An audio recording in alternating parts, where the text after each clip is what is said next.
call me Mystic Mac because I predict these things. Valter Walker takes on Louie Sutherland this Saturday at UFC 321.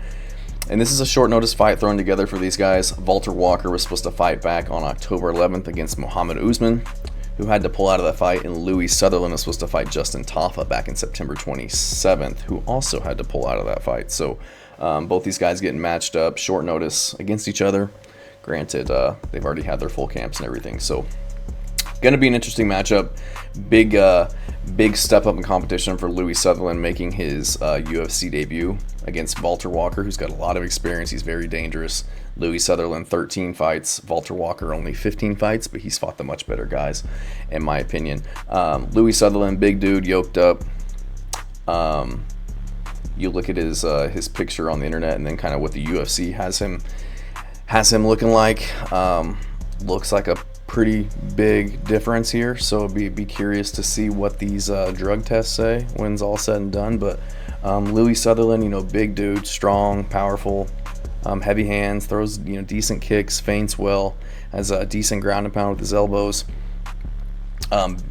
Usually the bigger guy, the more physical guy, 6'3", 76-inch reach, 31 years old, in his prime, young for the heavyweight division. But Valter Walker, even younger at 27, 6'6", with a 78.5-inch reach. So going to be 3 inches taller, have a 2.5-inch reach advantage, going to have an experience advantage.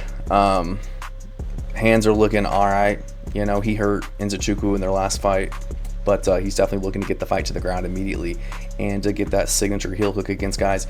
And I think that's what's going to happen in this one. I just don't think Louie Sutherland has the ground game to go with his striking game. He's got some decent wrestling, decent takedowns and ground and pound, but I think if he takes somebody down like Valter Walker, he's going to, go for a deep half guard sweep, roll for a leg, eventually get the submission pretty easily over him. So I'm going to go with Valter Walker to get this one done. I just think he's eventually going to get his takedowns.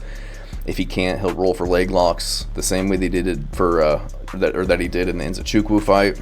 And I just don't think that Louie Sutherland has the skills at this point in his career to defend something like that. I think he's just more of a sprawl and brawl type guy, looking to land heavy shots on the feet, not exactly going to have the most intricate guard off of his back or passing game or anything like that. I mean, I think he'd be able to beat some lower level guys, lower level heavyweights, but something like Valter Walker, I just don't really see it happening on the ground. And I think this is definitely going to go to the ground. So Valter Walker eventually gets every opponent down in the UFC. He's on an absolute tear in the heavyweight division via heel hook.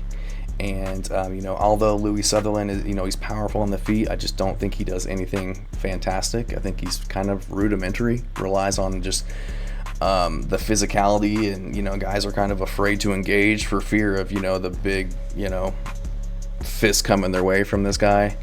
And just not the most technical guy. Does have power, but kind of just plods forward. Doesn't really have a lot of footwork or head movement. So, and again, I know Valter doesn't have the best striking, but he can wade forward, land strikes on guys, hurt guys at times, get into the clinch, just get close enough to get a hold of you, and doesn't even really need to look for the takedown. He can roll for a leg from the clinch and get guys tapping immediately. So I'm gonna go with Valter Walker in this one. I think he's just a little too experienced. I think that Louie Sutherland's gonna be outmatched on the ground. And I think that Valter Walker will get this one done in the first round by submission. Thanks.